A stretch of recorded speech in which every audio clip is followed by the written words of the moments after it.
वंदे मातरम।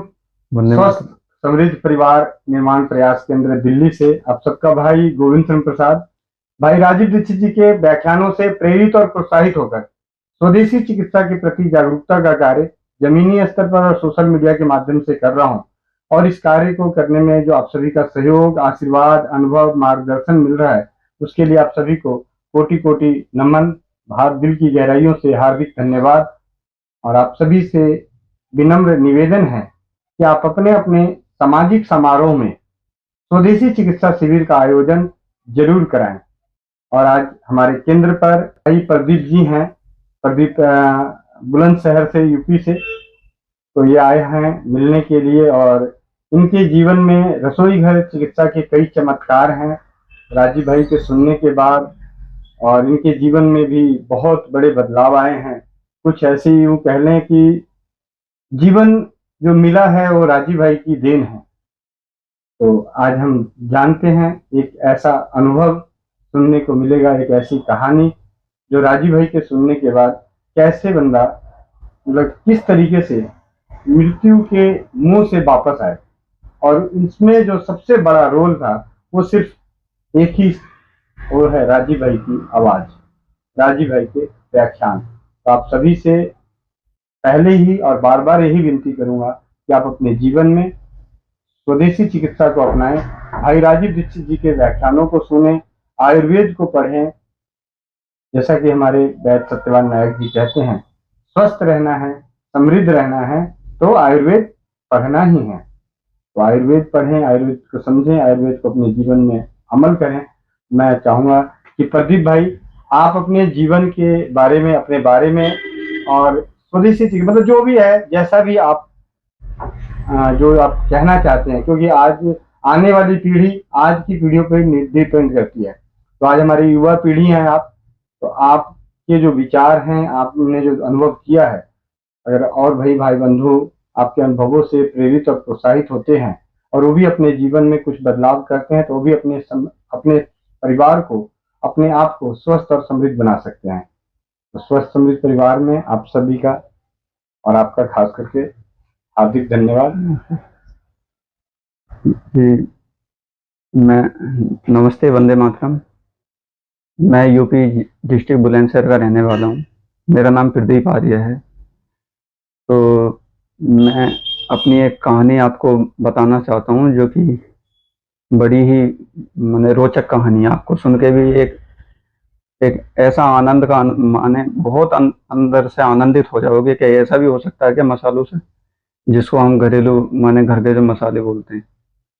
ऐसा हुआ था मेरे साथ कि 2018 में मुझे कभी कभी तो ज़्यादा भूख लगती थी, कभी थोड़ी कम लगती थी, कभी कॉन्स्टिपेशन बनता था, कभी एसिडिटी बनती थी।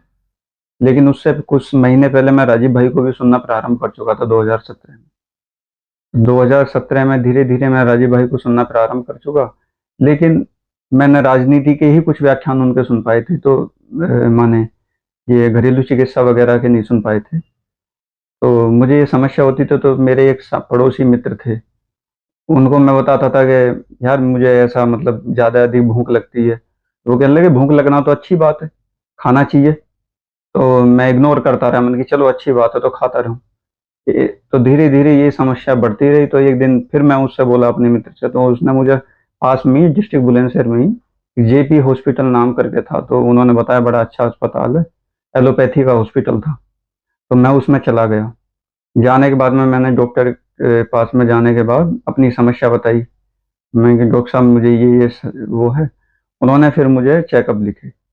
टेस्ट लिखने के बाद में फिर आधा घंटे या 1 घंटे के बाद में वो रिपोर्ट आई। रिपोर्ट आने के बाद डॉक्टर ने बोला कि आपको तो माने पेट के अंदर इन्फेक्शन है। तो इन्फेक्शन का हिंदी में अर्थ हम जानते नहीं थे। हम जो थे सुन के नाम एकदम घबरा के, मैंने कि इन्फेक्शन क्या है ये। मैंने सोचा ये तो एक कैंसर की तरह हुआ है। मैंने कि मैं डॉक्टर साहब इसे मैंने कि इसको सही करो आप। तो वो मुझसे कहने लगे हाँ हाँ, घबराने वाली कोई बात नहीं, आप 1 महीना मेरी दवाई खाइए और आप बिल्कुल ठीक हो जाओगे। उसके साथ में मैंने जैसे ही उन्होंने की कि दवाई खाइए आप ठीक हो जाओगे, मैंने उनसे कही मैं डॉक्टर साहब तो मुझे 5-6 दिन से तो बिल्कुल ही भूख नहीं लग रही। तो उन्होंने कही कोई बात नहीं, मैं भूख की भी इसमें आपकी दवाई ऐड कर देता हूँ। तो मैं दवाई ले आया। लाने के बाद में एलोपैथी की मैंने पहले दिन जब वो दवाई खाई, तो उससे मुझे थोड़ा 19-20 का फर्क लगा। अगले दिन जब मैंने खाई तो सुबह को मॉर्निंग में फ्रेश होने के बाद मेरी इतनी गंभीर हालत होगी कि मैं अपने शब्दों में आपको बताऊं। मैं जैसे ही फ्रेश हुआ, उसके बाद मुझे जैसे एरोप्लेन की स्पीड होती है, इसी स्पीड से मुझे भूख लगी। मैं दौड़ा दौड़ा घर आया। घर आने के बाद माता जी से चिल्लाया, मन की मुझे तो ये ऐसे भूख लग रही है कुछ दो खाने के लिए। पागलों की तरह जो भी मुझे मिले कच्चा पक्का सब है मैं खा, मैंने दौड़ पड़ा। घर वालों ने सोचा कि इसको ये एकदम अचानक से ये क्या हो गया। उन्होंने सोचा कि आजकल जैसे समाज में फैल रहा है कि कोई ऊपरी इस पे हवा आ गई, भूत प्रेत का कोई साया तो नहीं आ गया। फिर मुझे खवाते रहे, जैसे भी जो भी चीज जल्दी से मेरे अंदर जाए वो उपलब्ध कराते रहे। लेकिन शाम को मुझे उसी हॉस्पिटल में फिर वो सब लेके गए घर वाले, एम्बुलेंस करके गांव से ही बुलंदशहर ही लेके गई उसी हॉस्पिटल में। तो डॉक्टरों ने मेरे चेकअप वगैरह करे, कहने लगे सब कुछ नॉर्मल है। लेकिन मैंने उनसे बोला, मैंने कि सब कुछ नॉर्मल है लेकिन ये भूख मुझे क्यों नहीं नॉर्मल हो रही। इसने तो मेरी प्राण निकाल दिए, बिल्कुल ऐसा लग रहा है जैसे मेरी जान ही चली जाएगी। डिस्कस करते रहे। एक डॉक्टर ने लिखा, दूसरे को भेज दिया, दूसरे ने लिखा, तीसरे को भेज दिया। ऐसे ही वो कम से कम मेरा 5-6 घंटे बर्बाद कर दिए। और भूख नियमित रूप से जैसे मुझे लग रही थी जिस गति से मॉर्निंग से, वैसी ही लग रही थी। उसमें कोई भी किसी भी तरह की रुकावट नहीं। तो ये सब सिलसिला चलता रहा। आखिरकार फिर मुझे वहां से बुलंदशहर से यहाँ पे गाजियाबाद में लिया, यशोदा हॉस्पिटल है मेरे पास में, उसके डॉक्यूमेंट्स भी हैं। तो उन्होंने सबने मुझे मना कर दिया। मेरे चेकअप करे, सब कुछ कह रहे थे कि नॉर्मल है, लेकिन भूख नॉर्मल नहीं हो रही थी। फिर मुझे लेके चले गए जेपी हॉस्पिटल यहाँ नोएडा में। फिर वेदांता गए, एम्स लाए, माने जितने भी बड़े बड़े हॉस्पिटल्स हैं अपने ये एनसीआर के एरिया में, हमारे जो गांव के नज़दीक हैं सब, ये दिल्ली वगैरह और ये, तो सब में मुझको दिखा लिया। लेकिन किसी भी बड़े से बड़े जो एलोपैथी के अपने आप में जो अपने आप को परमात्मा मानते हैं, किसी ने भी मेरे इलाज की गारंटी नहीं ली और मुझे पागल और घोषित कर दिया कि ये इसका दिमाग चल गया। और मुझे उल्टे इल्जाम लगा दिए कि आपका, मेरी माता जी से कहने लगे कि आपका लड़का ऐसा लगता है कि किसी तरह का कोई नशा करता है। तो माता जी बड़ी परेशान, पिताजी बड़े परेशान, क्योंकि मैं, मेरा कोई भाई था नहीं, अकेला हूँ अपने माता पिता के। और देखो माता पिता के लिए तो अकेले हो, चाहे 6 हो, 10 हो, 20 हो, सबके लिए प्रेम बराबर ही होता है, माँ तो माँ ही होती है। मेरे माता पिता बिलखते रहे, तड़पते रहे कि कहीं से कोई रास्ता मिल जाए। आखिरकार वो निराश होकर के मुझे घर पे ले आए। तो नोएडा में मेरी रिश्तेदारी है, मेरी मौसी जी रहती हैं सेक्टर 62 में। तो मैं वहां पे, उन्होंने रखा माता पिताजी ने। लेकिन भूख नियंत्रण नहीं हो रही तो उसके लिए फिर मैंने अपने दिमाग से मैंने लगाया, जिस स्पीड से मुझे भूख चल रही थी, मन की कोई ऐसा आइटम हो जो इसी स्पीड से जल्दी जल्दी मेरे पेट में चले जाए, जिससे मेरी प्राणों की रक्षा हो सके। तो आप यकीन मानना, मैंने 3 महीने के अंदर कम से कम मैं एक एक दिन में 10-10 क्रेट केला की खा जाता था। इतनी भयंकर मेरी हालत थी, देखने वाले भी आश्चर्यचकित से कि ये हो क्या रहा है। जो भी मुझे देखना आए वो ये कहता था कि इसको कोई बीमारी तो है नहीं, इसके तो किसी ने कुछ करा दिया, इसके कोई माने भूत प्रेत का साया है या कोई इसके पीछे पड़ गया है, जैसे भी है, इसके कोई और दूसरी समस्या, क्योंकि चेकअपों में कुछ नहीं आ रहा। लेकिन मैं इसको समझ गया था, क्योंकि राजीव भाई को मैं कुछ समय पहले सुना था, तो उसमें एक व्याख्यान तो मैंने सुन लिया था। राजीव भाई कहते थे कि एलोपैथी में कहीं भी कोई भी दवा नहीं है, वो सब जहर है। तो मेरे दिमाग में एकदम आया, अरे मैंने कि वो बात सत्य है, ये एलोपैथी की जो दवाइयाँ मुझे इतनी सारी डॉक्टर ने भरी थी, वो मुझे रिएक्शन कर गई।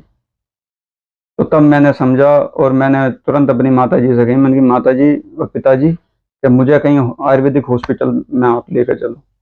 अब उन्होंने कहा कि लेके तो जब चलें, जब तेरी हालत ऐसी हो, तुझे खाने से फुर्सत ना हो रही। खाता हूँ और खाने के साथ साथ में तुरंत बाथरूम जाना, ये मेरी कंडीशन थी। माने 24 घंटा खाना, 24 घंटा बाथरूम जाना।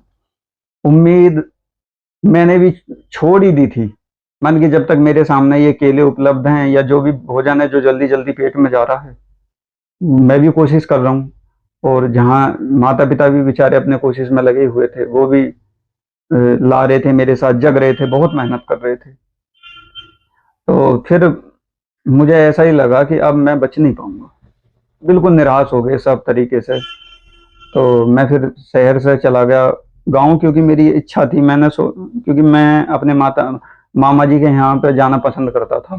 तो मैंने अंतिम इच्छा में ही यही अपने मन में बना ली, मन की मम्मी मैं तो अब जिंदा नहीं रह पाऊंगा, तो तुम एक काम करो, मुझे नाना जी के यहाँ मामा जी के यहाँ घुमा दो एक बार, चाहे मेरे प्राण वहीं निकल जाएं, तो मुझे वहां लेके चलो। लेकिन मैं जब भी थोड़ा बहुत खा के, मुझे 10 मिनट 15 मिनट आधा घंटा का थोड़ा वो मिलता था पेट भर के, जब तक मैं लेटिंग नहीं जाता था, तो मैं राजीव भाई को कुछ कुछ धीरे धीरे देखता रहता था, क्योंकि कहीं ना कहीं एक विश्वास था मन के अंदर, ना जाने कोई रास्ता मुझे मिल जाए। ईश्वर के प्रति भी मेरी बड़ी असीम श्रद्धा शुरू से रही है। तो मैं मामा जी के यहाँ जा करके 3 महीने बाद मैं गया, और यहाँ पे मैं 3 महीने में रह करके कम से कम 3.5-4 लाख के केले खा गया था। तो मामा जी के यहाँ पे जा करके मैं राजीव भाई के वीडियो सुनता रहता था। तो एक वीडियो मुझे मिली, तो उस पे एक भैया जी थे हरियाणा के, तो उनका मुझे नंबर मिला। तो मैंने ऑटोमेटिक वो नंबर अपने फ़ोन से डायल कर दिया। अब तो उन्होंने वंदे मातरम जैसा आजकल ये तो देशभक्ति के लिए जो सामान्य से सभी यूज करते हैं, मैंने उनसे नमस्ते करी, वंदे मातरम बोला, और मैंने कि भैया ऐसी ऐसी मेरी ये समस्या है। तो उन्होंने पहली बार, प्रथम बार, भैया जी जो मेरे पास में बैठे, मेरे लिए तो भाई नहीं, मेरे लिए तो ये ईश्वर, मैं जो शब्द बोलूं इनके लिए वो कम पड़ जाएगा। तो उन्होंने मुझे भैया जी का नंबर दिया। उन्होंने कही कि भैया एक भैया हैं, उनका नाम गोविंद शरण प्रसाद है, ये नंबर उनका है, आपकी हालत तो गंभीर है ही है, एक बार आप उनसे कांटेक्ट करिए, ना जाने आराम मिल ही जाए, क्योंकि मरता क्या नहीं करता। तो मैंने वो नंबर लिया उनसे भैया जी का, वो नंबर ले करके मैंने डायल किया, भैया को अपनी समस्या मैंने बताई, भैया जी को मैंने अपनी समस्या बताई। समस्या बताने के बाद भैया जी ने कही घबराने की कोई बात नहीं बेटा, आप बिल्कुल ठीक हो जाओगे, लेकिन जो मैं आपको बताऊं वो नियम पूर्वक करते रहना। भैया जी ने मुझे जीरा, सौंफ, बस ज़्यादा नहीं, ये 2-3 जीरा, सौंफ और धनिया वगैरह, इनका ही मुझे काढ़ा बताया था, और वो मैंने लेना प्रारंभ कर दिया। आप यकीन मानना, मैं ये बिल्कुल सत्य बोल रहा हूँ, मेरे पेट में जो गर्मी थी, जो भभका था उन एलोपैथी दवाइयों की, जो गर्मी हो गई थी, उस गर्मी में मुझे उस काढ़े को लेने के 3-4 दिन के अंदर ही मुझे कम से कम 50% रिलीफ मिल गया था। तो धीरे धीरे वो गर्मी मेरी शांत होती जा रही थी, तो भूख में भी मुझे 5% जो पहले की स्पीड थी उसमें धीरे धीरे आराम मुझे मिलने लगा। तो मैं उसको ही लेता रहा। तो 2-3 महीने जब बीत गए, फिर मैंने एक बार कॉल की भैया जी के पास। तो मैंने कि भैया बाकी तो गर्मी वगैरह में मेरे काफ़ी आराम है, लेकिन ये भूख जो है ये कंट्रोल नहीं हो पा रही। तो भैया जी ने भूख को नियंत्रण करने के लिए, जिस भूख को मेरे, मतलब जिस मेरी बढ़ी हुई इतनी भूख को जो एलोपैथी के बड़े से बड़े हॉस्पिटल में रहने वाले जो डॉक्टर ठीक नहीं कर पाए, तो भैया जी ने उसको, उस माने भूख को रोकने के लिए बताई कि आप सौंप लो 1 चम्मच, और 3-4 चम्मच दही की लो, और उनको आपस में मिला के और चबा चबा के दिन में 3 से 4 बार खाना चालू करो। मैं सच बता रहा हूँ, मात्र मैंने वो 8 से 9 दिन इस्तेमाल करा होगा, ज़्यादा से ज़्यादा 10 या 12 दिन, और मैं आज आपके सामने बैठा हुआ हूँ। अब मेरे किसी भी तरह की जो इतनी गति से जो मुझे भूख लग रही थी कि मुझे बिल्कुल मौत के मुंह में ले जा रही थी, आज वो भूख मेरी बिल्कुल शांत है, बिल्कुल नॉर्मल है। मैं जैसे सब खाते हैं उन्हीं की तरह मैं सामान्य रूप से खाने लगा, और बस भैया जी की कृपा है, आज मैं जो भी कुछ हूँ अपने माता पिता के सामने आज जिंदा बैठा हूँ। तो मेरे लिए तो ये देवतुल्य हैं, मेरे लिए तो ये ईश्वर तुल्य हैं। मैंने ये बात आपसे पहले ही बोल दिया कि मैं अपने शब्दों में इनकी जितनी प्रशंसा करूं वो ही कम है। मेरा पूरा जीवन जो दान है भैया जी की कृपा से है। बाकी आज मैं, सच में आज मैं जीवित नहीं रहता, क्योंकि एलोपैथी वालों ने तो पूरा मुझे मार ही दिया था। तो मैं यही कहूँगा कि अपने आयुर्वेद में, अपने माने आयुर्वेद की चिकित्सा में, ऋषियों की चिकित्सा में बहुत पावर है, बहुत ताकत है। तो आप सब इस जहर को छोड़ करके, एलोपैथी जहर को छोड़ करके, आज तो मैं इसके चंगुल में फंसा हूँ, और जब ये भारत में इसी गति से बढ़ता रहेगा तो ना जाने कितने बेचारे मेरे जैसे नौजवान इस जहर के चपेट में आ करके अपनी जान को गवा सकते हैं। तो मैं यही कहूंगा, मेरी हाथ जोड़ के सभी देशवासियों से यही विनम्र विनती है कि एलोपैथी को जितना चाहो अपने आप से, अपने जीवन से और अपने माने अपने समाज से बिल्कुल फेंक दो इसको। जैसे कि अंग्रेज भगाए थे हमारे क्रांतिकारियों ने, ऐसे जला दो इसको, और ज्यादा से ज्यादा अपने जीवन में घरेलू चिकित्सा का, आयुर्वेदिक चिकित्सा का, होम्योपैथिक चिकित्सा का पालन करो, उपयोग करो। वंदे मातरम। जैसा कि आपने प्रदीप भाई की जीवनी सुनी, तो इस कहानी से, इस आप बीती से जानने को, सुनने को मिलता है, मतलब सबसे बड़ी बात है कि अगर राजीव भाई नहीं होते, राजीव भाई के व्याख्यान नहीं होते, तो शायद हम जैसे भाई बंधु इस स्वस्थ समृद्ध परिवार निर्माण प्रयास के कार्य में नहीं लगे होते।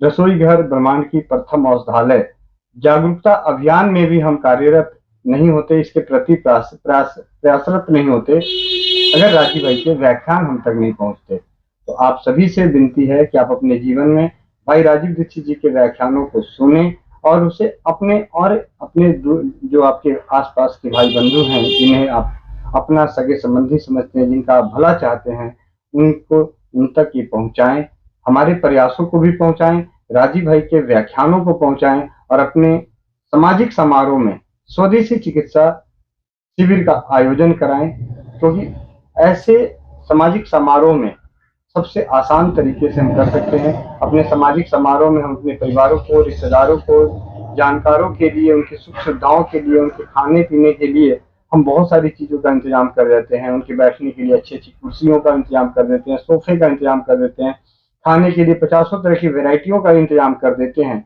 तो क्या एक स्वदेशी चिकित्सा की जागरूकता के लिए स्वदेशी चिकित्सा शिविर का आयोजन नहीं करा सकते? तो आप सभी से विनम्र निवेदन है, बारंबार निवेदन है कि अपने अपने सामाजिक समारोह में स्वदेशी चिकित्सा का शिविर का आयोजन कराएं, चाहे वो शादी का हो, जन्मदिन का हो, या किसी भी तरह का, मतलब ऐसा जो आपके परिवार में आपके आसपास के कुछ लोग आपके घर पे आ रहे हैं या समाज में आ रहे हैं, तो उसमें स्वदेशी चिकित्सा के प्रति जागरूकता का कार्य जरूर आयोजन करवाएं। ये इस भाई की विनती है, तभी हमारी वर्तमान पीढ़ी और आने वाली पीढ़ियां स्वस्थ और समृद्ध बनी रहेगी। वंदे मातरम। जय हिंद, जय भारत, जय राजीववाद।